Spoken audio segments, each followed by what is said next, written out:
Week 10, we continue and complete our discussion of a motor car divorce with an analysis of a series of passages so that we can also learn how to extract from the language of a text on the automobile interesting comments, observations, the same way that you should be doing for your final project. This week we have a new film just for this week. Then we move to another one. It's a French film from 1971. In 1971, there were a handful of very interesting films on the automobile. In some ways, the automobile had reached its peak in terms of popularity, commercial success, association with celebrities. Isabel? Is the spelling of traffic on the slide intentional? It's intentional. Yes, it is. And there is a short reading where it talks about the intentionality of the title. So in Traffic, directed by Oscar-winning director Jacques Tati, a car, a prototype for an RV, a vehicle for recreation, for camping, has to be showcased at a car show in Amsterdam, and therefore this vehicle is placed on another track to go from Paris to Amsterdam. It'll never reach the car show. It will get there at the very end when the car show is over.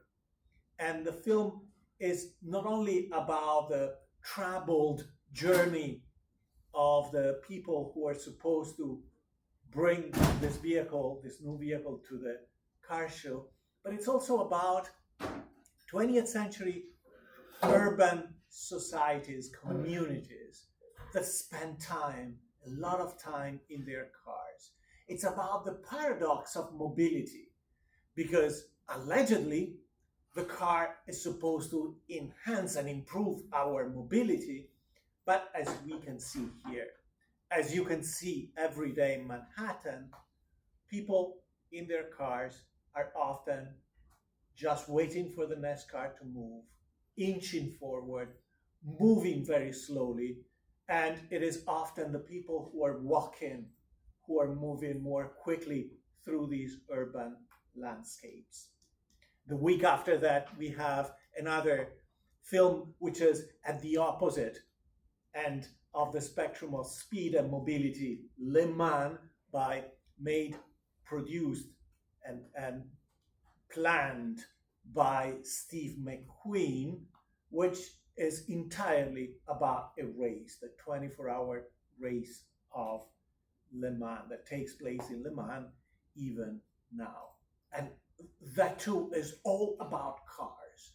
The script is just a few pages because there are long segments just showing the people on the racetrack, just showing the cars, of course, advancing in the race and developing the various strategies of teams and drivers.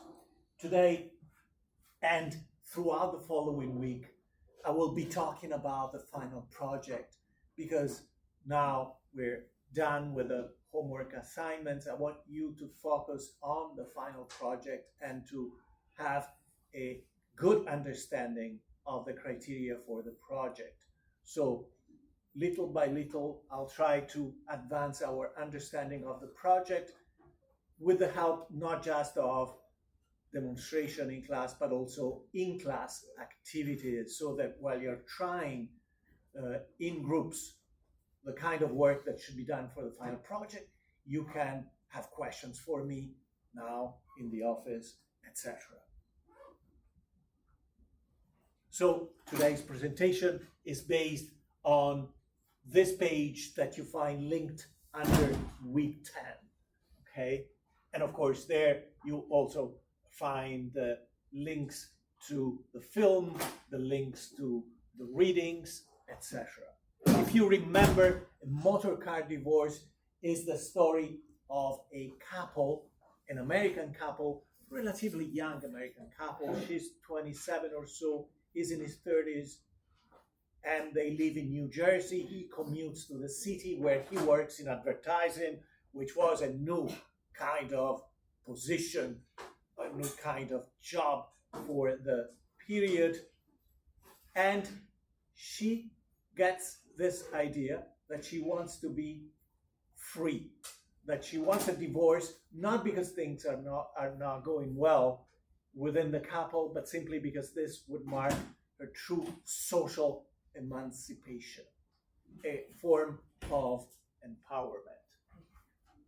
This is the beginning of the novel, the very first page. And I think the language in the first few lines are good representatives of the concepts and the themes in the novel. Because when we read the first line, John and I, of course, the narrating voice is the voice of Peggy, but keep in mind that Peggy is also the target of the irony of the author, Louise Closer Hale. John and I are going to get a divorce and an automobile. And the moment you see the association between these two apparently extraneous concepts, divorce and automobile, with a verb such as get, you know that one of the themes in the novel is the idea that consumerism and the practices of consumption inform our lives, right? Because you would not normally associate a commercial product, such as the automobile, with a divorce. At the same time, what is shared by both terms, the divorce and the automobile, what the reaction of the readers from the 1906 would have been, is that both were trending in society. Divorce was becoming more popular.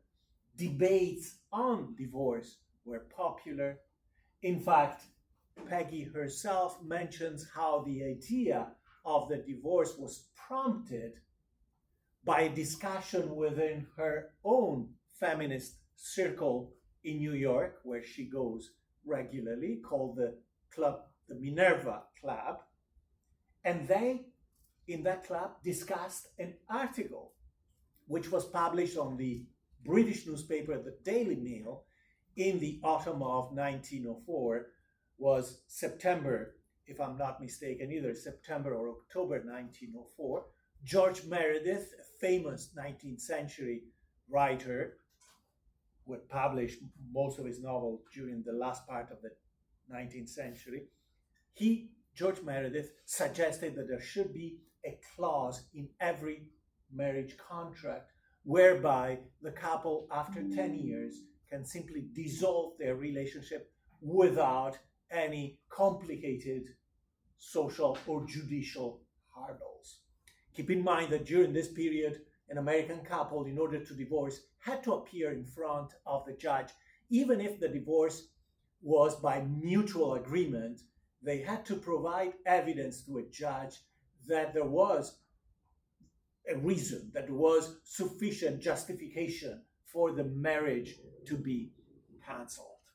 Okay? So this is as much a novel about the experience of the automobile as it is a novel about modern people whose identities are defined by the things they get, by the things they buy for themselves, by the things they bring from the outside in their lives. And they're defined by the things they surround themselves with. The products they show around them, such as the automobile, the products they have on them, such as the clothes they wear.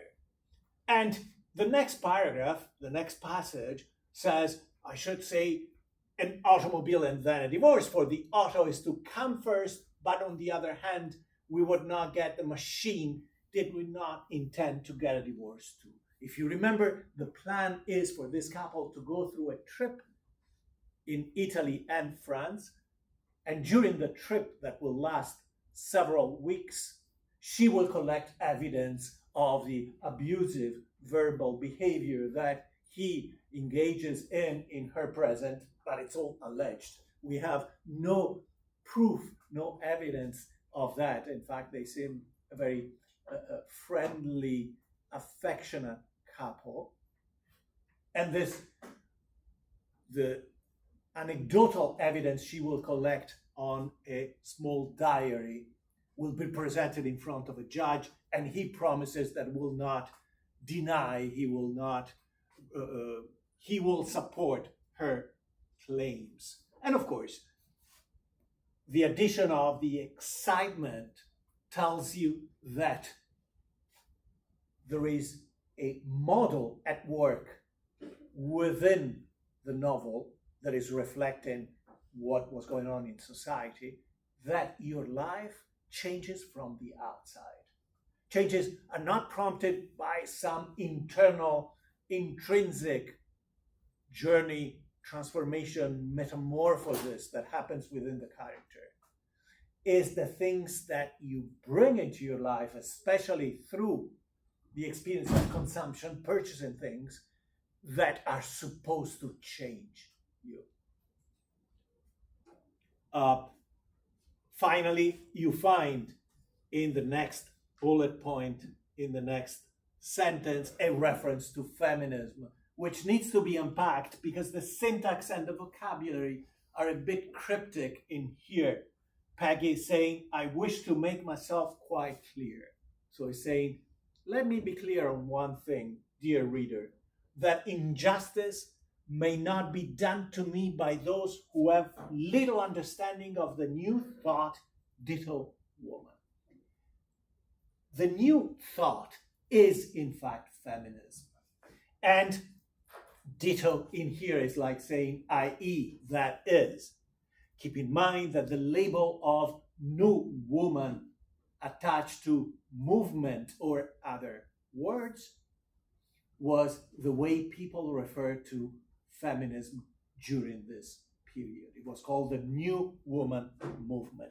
What is she trying to say? She's trying to say that if anyone wants to do injustice, meaning criticize her or make fun of her, she will not take that criticism because she knows that she's on the side of reason and justice, because what she's done in the adventures of this novel are all founded, predicated on the values of the New Woman movement. So she's saying, you can be quick to criticize me for thinking about a divorce, separation from my husband, etc. But if you do that, you don't understand what feminism is about. This is the passage where we find the scene that prompts Peggy's desire and plan for a divorce. She is at this feminist club, and there were various circles in New York City at the beginning of the 20th century where women discussed feminist issues. And as I said before, they've discussed the article by British writer George Meredith about the marriage clause, about this 10-year dissolution clause for marriage contracts. And Peggy, mostly to show her leadership in this group, is praising the contents and the ideas of the article, saying that this is something that women should embrace. And she's challenged by one of the members of the club, and she reacts. She responds to this challenge saying, I'll be the one to demonstrate the validity of this 10-year marriage clause. I'll take the first step for you. I'll divorce my husband because we're coming up to our 10th year anniversary. And so she leaves the circle, this feminist club, goes home, and over dinner explains to her husband what her wishes are. And again, her husband knows very well that things are fine between them, but he goes along because she wants it.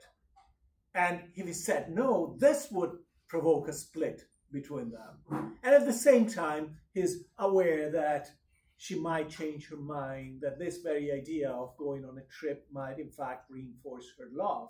It's only after they get to Italy that they undergo their first serious crisis, because he strikes a very good friendly relationship with a woman who drives a car, and therefore they have a shared interest. This is the plan. Buy a good American machine. Consumption is a foundational part of the character's life, right? And then take the machine to Naples, put the machine on a ship, have it shipped to Naples, drive through Italy and France up to Cherbourg, which is in Normandy, and on that part of the French coast,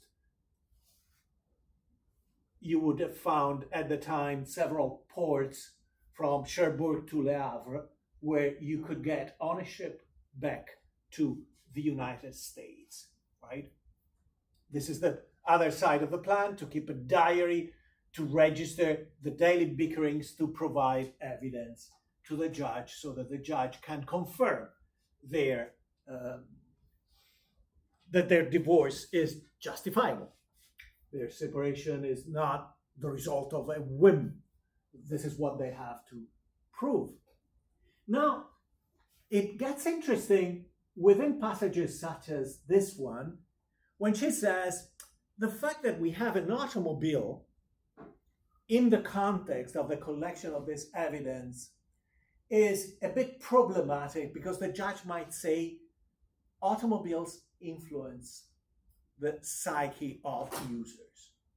What's interesting is this idea that the automobile is such a product that users will be influenced psychologically and emotionally, that the automobile will prompt a state of being, a state of mind.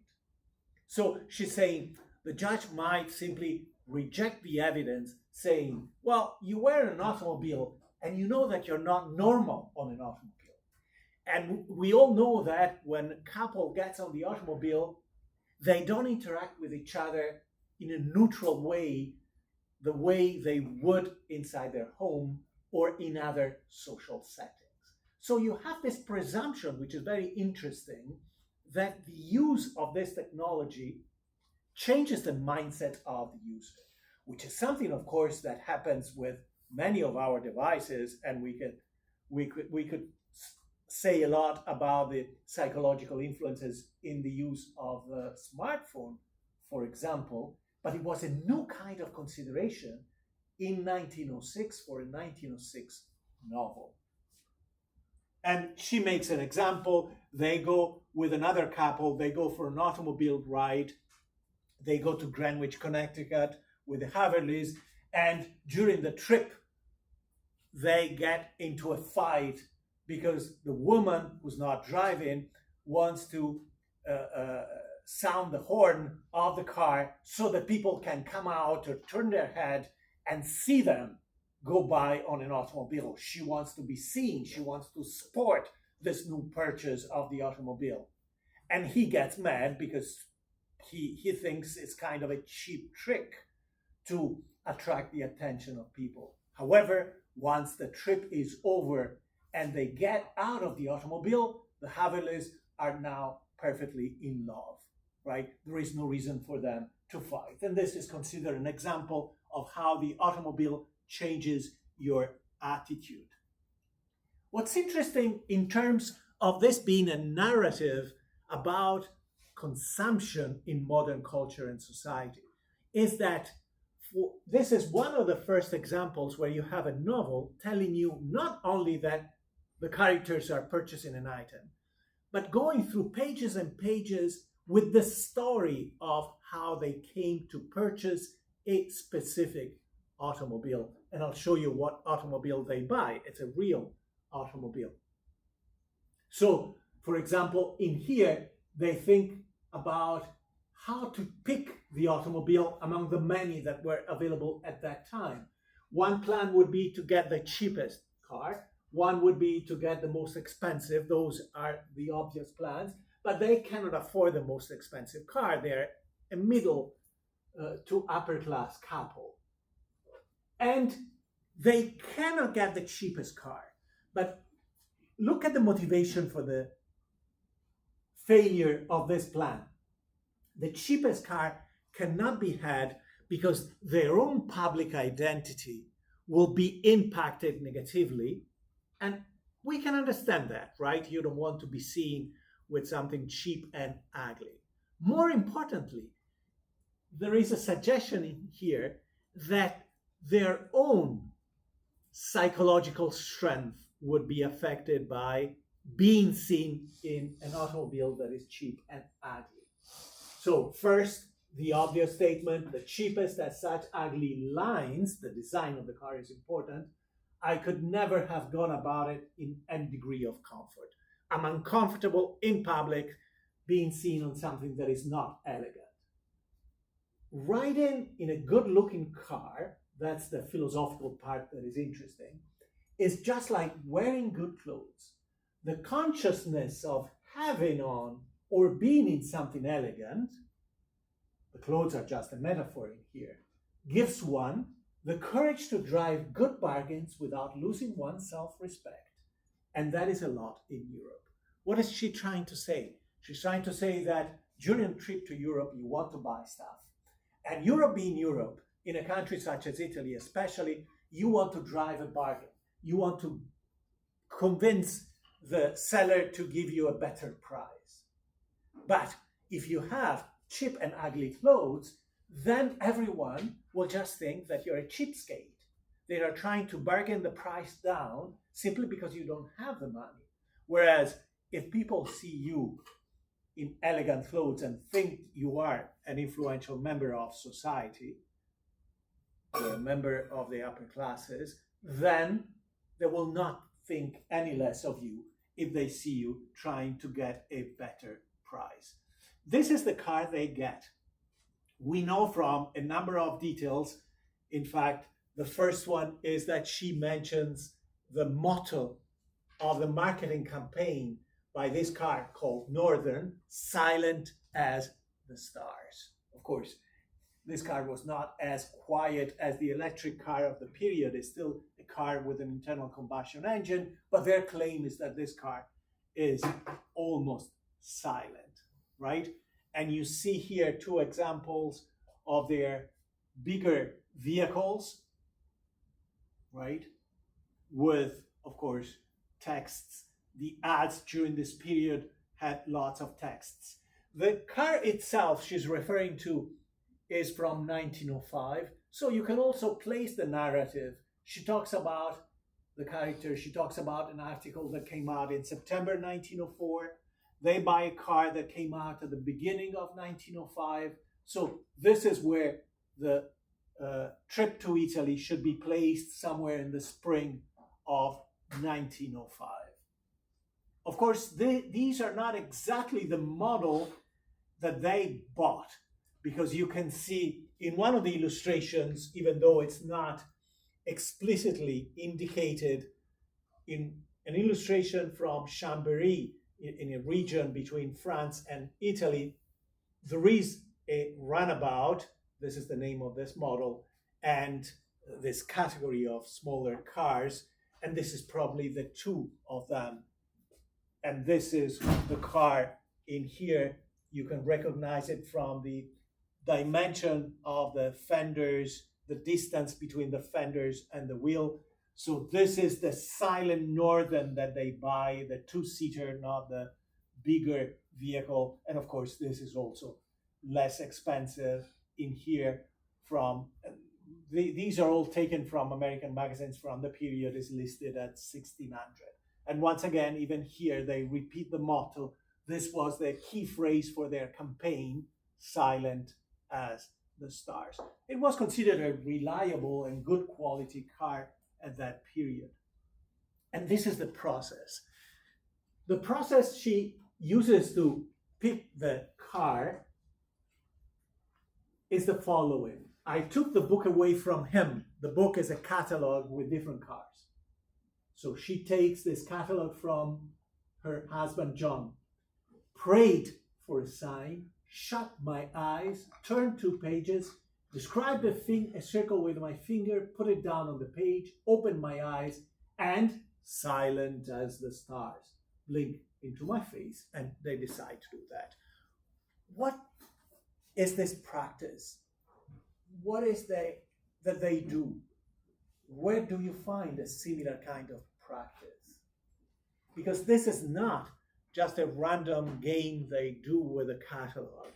It's borrowed from the practice of a large chunk of society during this period. Who was doing this? Opening a book, not a catalog, a different kind of book, opening a book randomly, putting a finger, and then reading to find a special message. Ideas? Yes? Catholics? Christians in general, right? Not just Catholics. But that's an idea that harkens back to the end of the Roman Empire, because we have an anecdotal example of this kind of practice in the Confessions by St. Augustine. St. Augustine himself does that, and we cannot believe that it was his own approach to the Bible. Scholars tend to believe that this was a practice that was not limited to St. Augustine during the 4th century. St. Augustine goes into his garden, he hears tolle, lege, 2 words in Latin that mean pick and read. And he opens the book that he has, the Bible, might have been just the Gospels, points his finger and reads the passage. And he thinks that this passage is God, since the passage was chosen randomly, that this passage is God's word for him, God's personal message to him in that moment of turmoil when he's thinking about change in his life, and conversion will be the instrument for his change. So it's interesting that technology is the new religion of society, and also we are talking about a change that is coming into their life. The change will be the automobile being the instrument to their divorce, and in fact they call it the means. They means to the end of the automobile.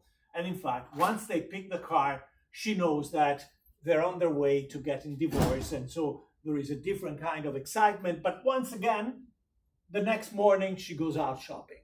So all ends up into more consumption, right? There isn't much that is going on inside the character. Everything is externalized with acts of consumption, getting more items. This is when the couple, the American couple, meets with a woman that will become, throughout the novel, the rival to John's heart, the rival of Peggy. In that Peggy will believe that John, since they're about to divorce, might have a romantic interest in this woman called Miss Barrow. And she's described as tremendously interesting to John on account of her motoring, so they have this shared interest in the automotive technology, but she's also good looking. But she's physically different than Peggy. Peggy is thin and elegant. She refers to her slim, slender physique a number of times during the first chapter. She's very proud of that. She thinks that she stands out in American society at that point. And instead, this other woman who drives a Swiss automobile in Martini is more robust. However, she thinks that John would appreciate her better because in American and European society during that time, there was the idea that women best suitable for marriage had to have certain physical characteristics. They had to be healthy and look healthy, but looking healthy within the framework of American and Western society during this time meant strong enough to have strong children. And that's what you find, this idea of strength and energy that you find in the description here. This woman is large, finely built, very glistening, shiny hair, and well-scrubbed skin and white teeth that flash when she smiles, not tirishly, but in a friendly way, right? So she's the opposite, and of Peggy. And John seems to take notice of the fact that she's strong enough, this other woman, to start her own engine, which is not something that Peggy is able to do, although by the end of the novel, she will become more familiar with the automobile. In this passage, they talk about another psychological influence of the car, which they define automobile elation. This is important because it will connect then to what happens at the conclusion of the novel, meaning that just being on the car, just driving the car, changes your mood in a positive way. Don't forget what I mentioned, a text I mentioned at the beginning of the semester by French Dr. Blanchet, who applied automobile rides as therapy for the cure of a variety of physical and psychological illnesses, right? And if you read through this passage, you find that the act of being on the automobile is a kind of physical exercise, right? Remember how going on an automobile during that time was considered a sport without any racing involved. Just going on an automobile ride was considered physical activity because you have to breathe through air that runs very fast around you. During their trip in Italy, there are some funny episodes representing the reactions in any kind of society, even less modern societies such as the societies of Central and Southern Italy. In this case, for example, they find a street thief that stops them to rob them, and they say, "Oh, don't harm us, don't take our lives, but please do take the automobile from us. We can give you the automobile. We'll be more than happy to part from the automobile." And even the Italian street bandit, a relic from the past, something that American tourists would have heard, but it was more common during the 19th century. By 1906, this kind of street robbery was very rare, even in remote areas of Italy. Even the street bandit who lives in a cave, where the female companion says, no, I want everything from you, but not the car. Because the car is smelly, so the cave will smell. The car is noisy, so people will hear me come, and I will not be able to perform well on my job. So the automobile here is being made fun of for its unreliability and its negative qualities. The bandit will in fact help them because the car has a mechanical problem, and with the help of the bandit, they'll reach a farm where they will find help while the car is waiting for spare parts to be repaired. The woman, Peggy, the American woman, interacts with a young woman who lives on the farm. And this is the scene that testifies to this idea that products you have around you or on you, in this case, accessories and clothes, are the basis of the foundation of your identity. Look, it starts by saying no queen could have been more gently handled, because they're helping her, this young woman is helping Peggy. My hat was removed and admired. My coat shaken out and adored. She's helping Peggy get out of her automobile clothes. She has a heavy coat protecting her from dust and dirt. With careful hands, I was fingered from neck chain and rings to the ruffle of my petticoat, a petticoat of silk. She fell on her knees. So Peggy is the target of this kind of adoration simply not because of who she is. There has been no conversation, no communication between them. She's the target of this adoration with the young Italian woman kneeling in front of her simply because she's elegant, because she has unique clothes. So it's the outside that defines the character, right? Her public persona, giving little cries of rapture. So again, the core of this encounter is not meeting with an American woman from a different culture, from a different society, rather is getting into contact with products, articles of clothing that this young woman living in the rural countryside of central Italy has never seen, right?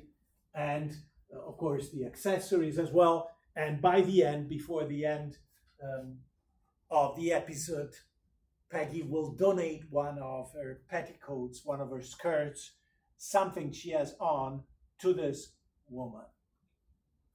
Okay.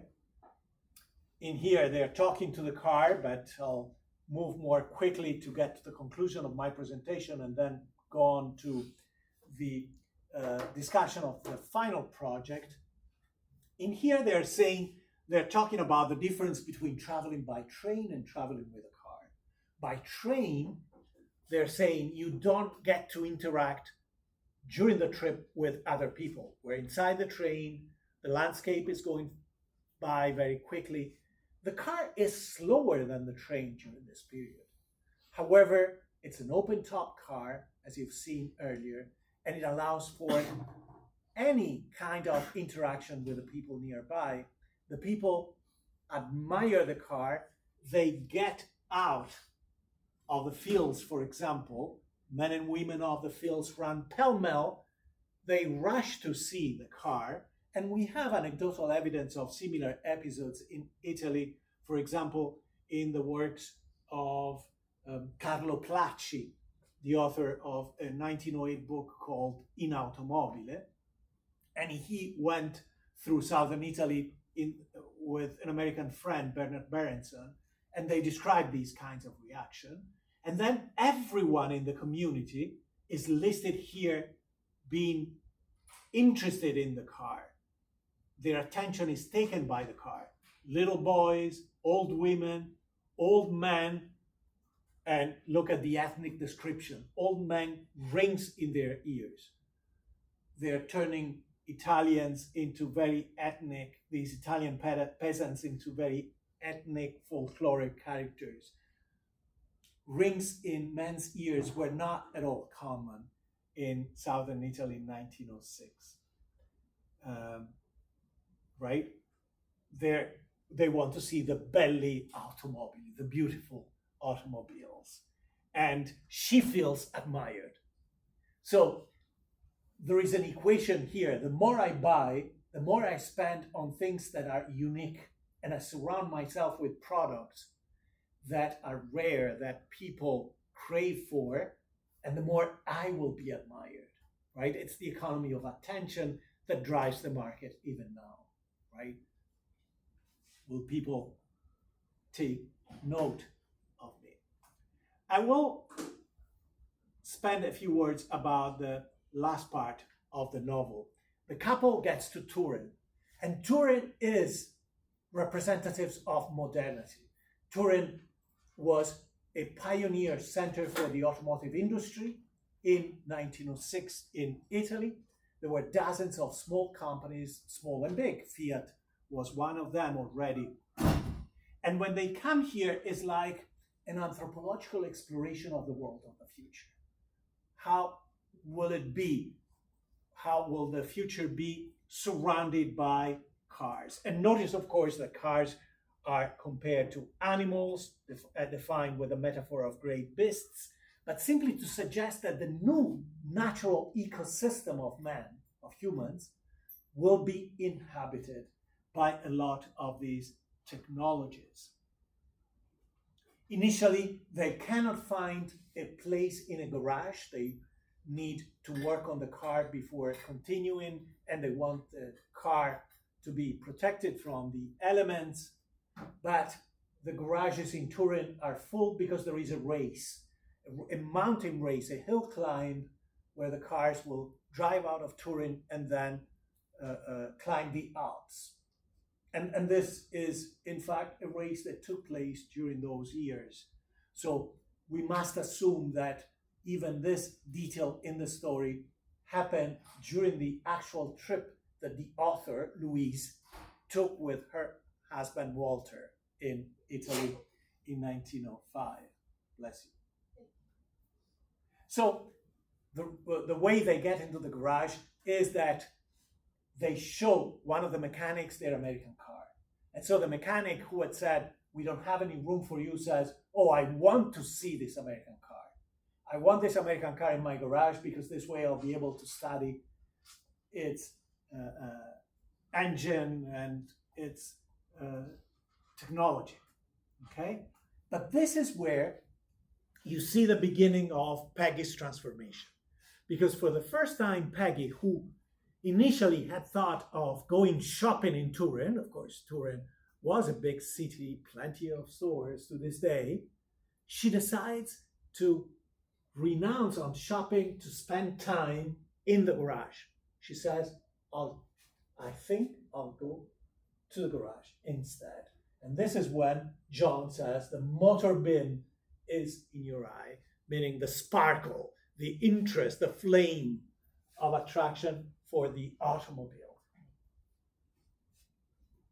And of course, they have plenty of descriptions of this garage as a new modern temple, right? This is where the essential products of the modern or future society are stored and therefore has a certain allure.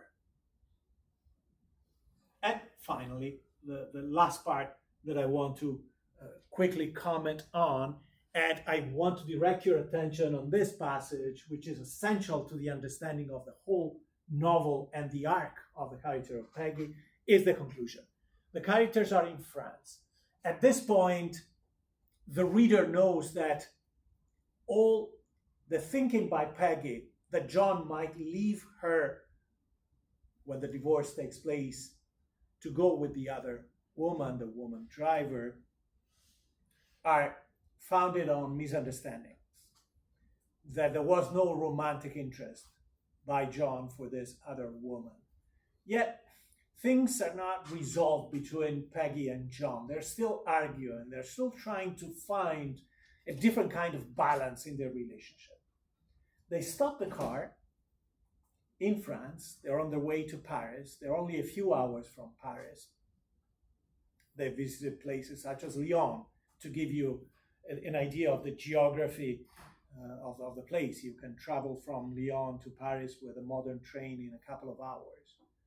And so they get out of the car to continue this argument, and there is a pile of rocks, and she climbs the pile of rocks. He follows her. He falls, hits his head, and he's there, lying on the ground, unconscious, very pale in his face. Clearly, he has had a serious head trauma, and she realizes that she needs to get him to a doctor.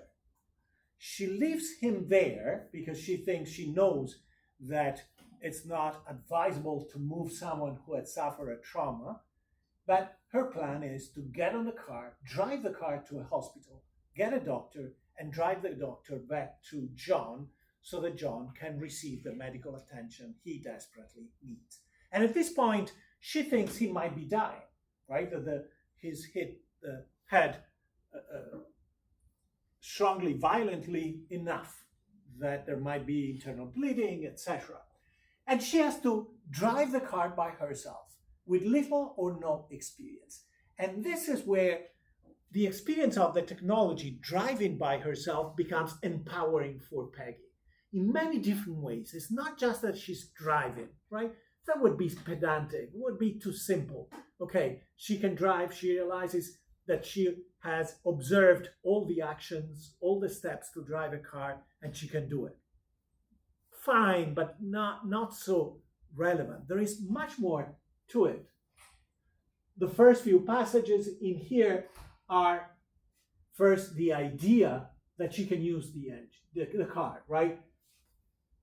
John is hurt, not responding, he's not responding, and the car is still on, right? She doesn't have to crank the car because that is a difficult part. It requires dexterity, not just strength. It's also a matter of dexterity. You can easily break a finger otherwise, for example. So the car is still on, and she says, okay, I can do this. I can use the car, and I can save him. And at this point, she's not sure he will go back to her, right? So she's thinking, I want to save his life because I love him. Maybe he'll leave me anyway because I was planning to divorce him. So, right. And then little by little, she finds all the gestures that are needed to operate a car, right? So, for example, she needs to press the gas, give the car gas with the throttle, right? And the car moves up. And then there is a problem with the sparkle, must be the next passage. The car is moving, but the car is crawling. The gear is the right gear, but in cars from this period, you also had to regulate the sparkle. You know that the engines work by detonating the certain amount of fuel that gets into the carburetor. Everything is done automatically right now. And of course, the more speed you need and the more sparks need to be happening in the carburetor to ignite drops of fuel that come through the carburetor. In ancient cars, you had to regulate the frequency of the sparks in the spark plugs yourself. So you had to slow it down or advance it, make it more frequent to sync with the speed, with the desired speed of the car. So she has to go through all these technical hurdles, but she has been observing John drive. So she knows she can get it, right? What makes this passage interesting is that she will now experience very strongly the automobile elation that we saw in a previous passage at the beginning of the novel. She'll feel this surge of exhilaration, of power, of energy, right?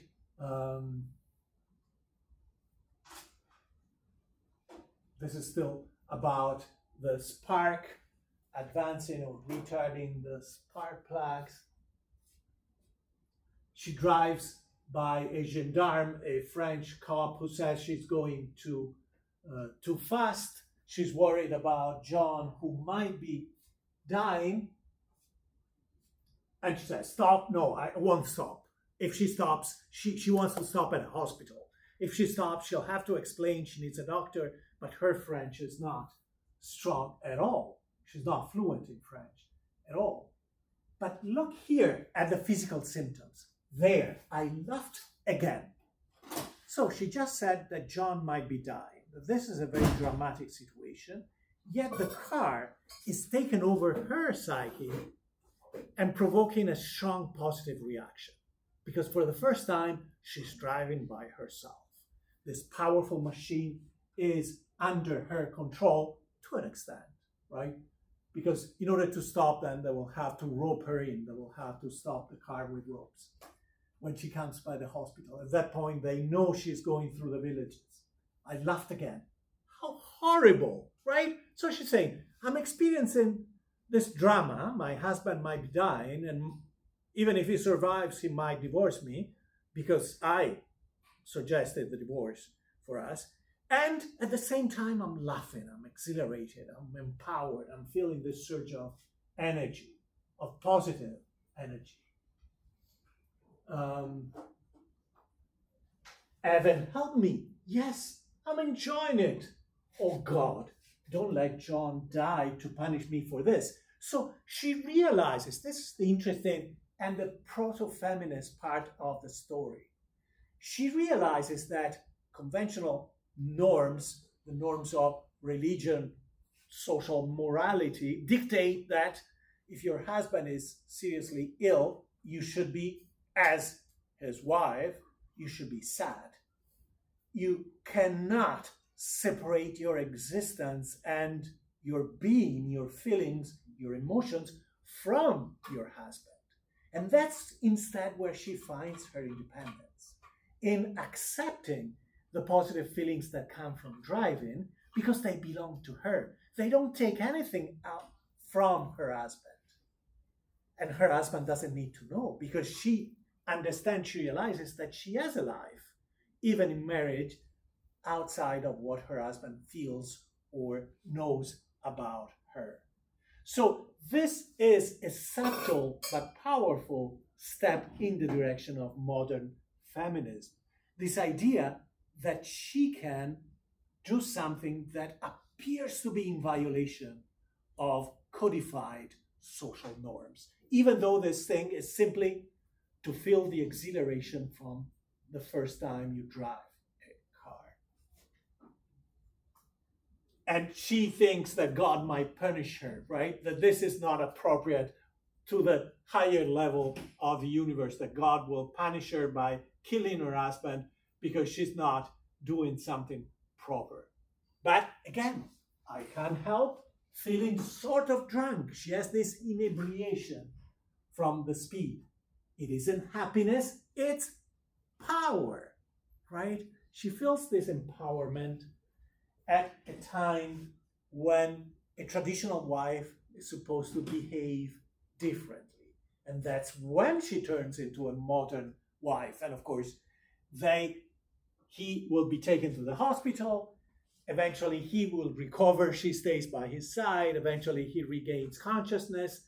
He promises her that he has no intention of divorcing her, that they can stay together if Peggy wants to be in that marriage.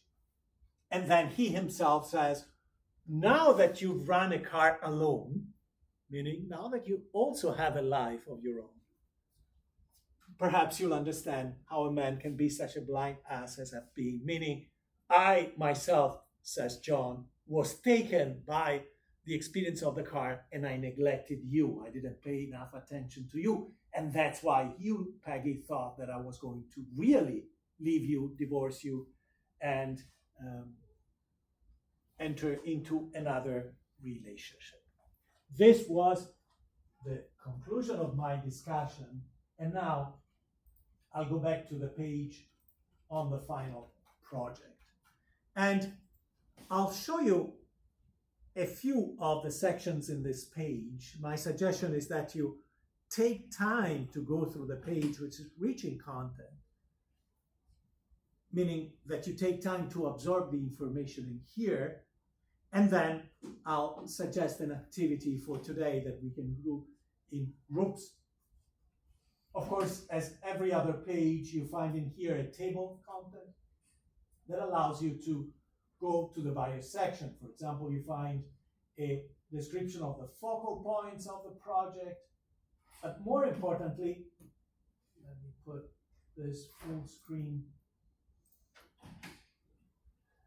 This is also where you find the approved sources for this research, because this research is based on the cataloging using a template that you find in here, the cataloging of short stories on the automobile.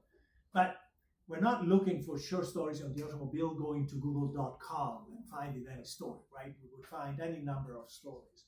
We want to align the research with the focus of the class by looking at short stories from the 1900s.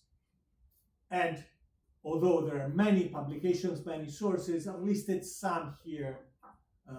I could add more, I do every year, but these are good examples. These are journals and magazines from the period, for example, Harper's Bazaar and Harper's Magazine. And in here, within this section, you find a long list of links that allow you to start searching for a short story.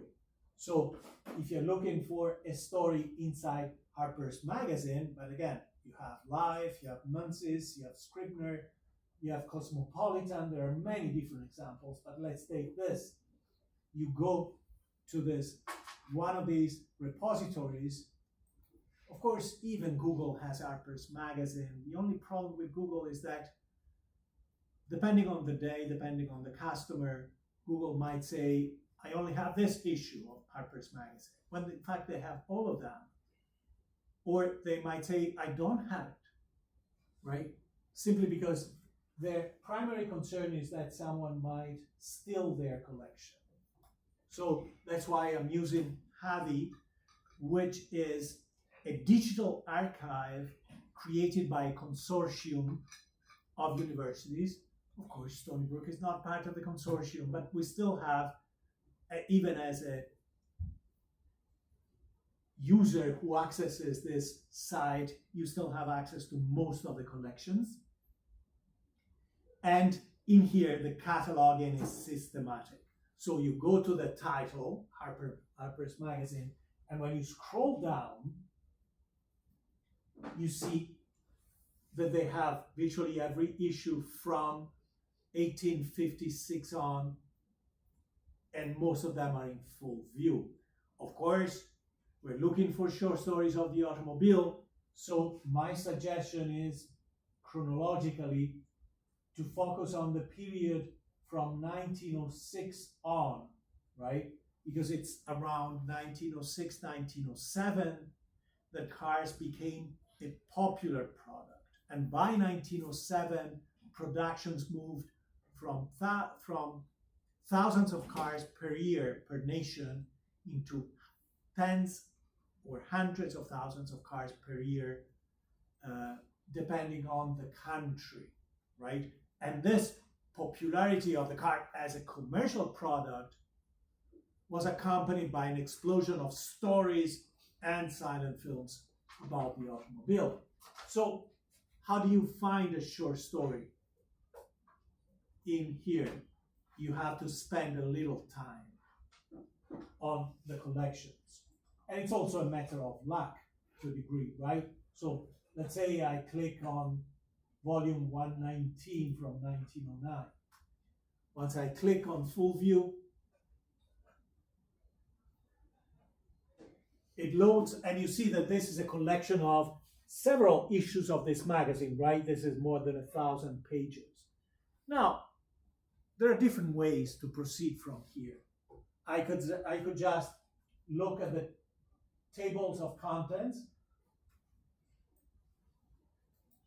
I can scroll the magazine,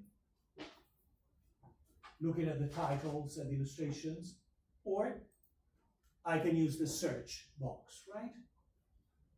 Keep in mind, and the page that I showed you before about the format and the methodology of the final project has a section on the language. Keep in mind that during this period, car in the United States was not necessarily the most common term for an automobile. The words automobile, motor, motor car were also very common. And when they talked about car, it was often, in the American language of the period, a reference to a streetcar, like the San Francisco streetcars, tram, trolley, or the car of a train. So make sure you see, you use the right language. So in here, I could put automobile, for example.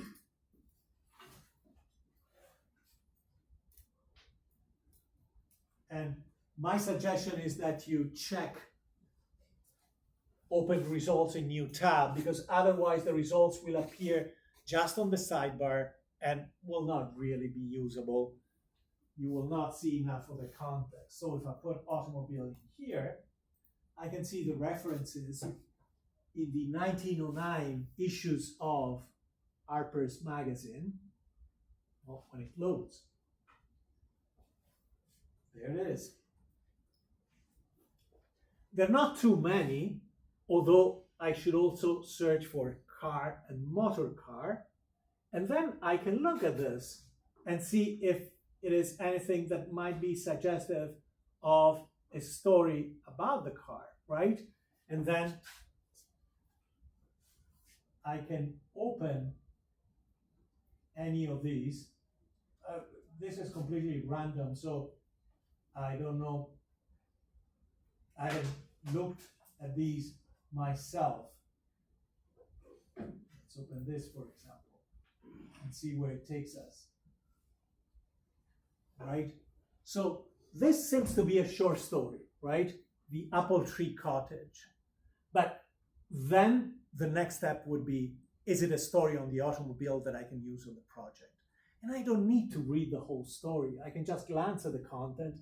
At this point, I'll have the keyword that I'm using highlighted, right? Because if it is a story on the automobile, words such as car, motor car, automobile will be repeated a lot. Or words such as chauffeur, wheels, engine, etc. So, in fact, it doesn't take long to realize that this is the only reference, and therefore this is not a good example. And then I can move on. It doesn't look from the other references that, at least based on this word, that there are short stories, and I can move on and try to find one. We'll try this another time, but my next step in today's activity is slightly different. Let me go back to this page because I want to show you another section in here.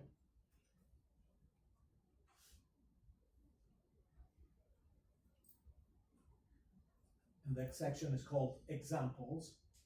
This is where you find the example that I used to demonstrate how to use the template to catalog a story. But then there are 6 more stories, numbers 2 through 7, right? The chauffeurs, Senate Bill number 22, the disintegration of Mr. Whitfield, chauffeur number 1611 on owning a car, dust unto dust. And for the purpose of today's activity, in small groups, I want you to visit this page called Format and Methodology of the final project that you find in the portal of the class wiki, and at the bottom of many of the other pages you find the link. Visit this section and start reading one or more of these stories to have a better idea of the kind of stories that we want to be finding. And as you can see, all of these stories come from the sources that are listed on this page. Manzi, Life, that's it for this. But before we go look for a short story, we need to have a better idea of the story that would be ideal for our project. Keep in mind also that you can, in fact, borrow one of these stories if you want for your project. You need 2 stories for the project, but the recommendation would be include one from the list and one newly found by you. So visit this page, of course, form your group, work with the people around you, and read together the stories. And let's try and understand what kind of stories, why these are ideal stories for the project. I especially recommend the disintegration of Mr. Whitfield, which is not very long, so it's easy to go through and then start a discussion.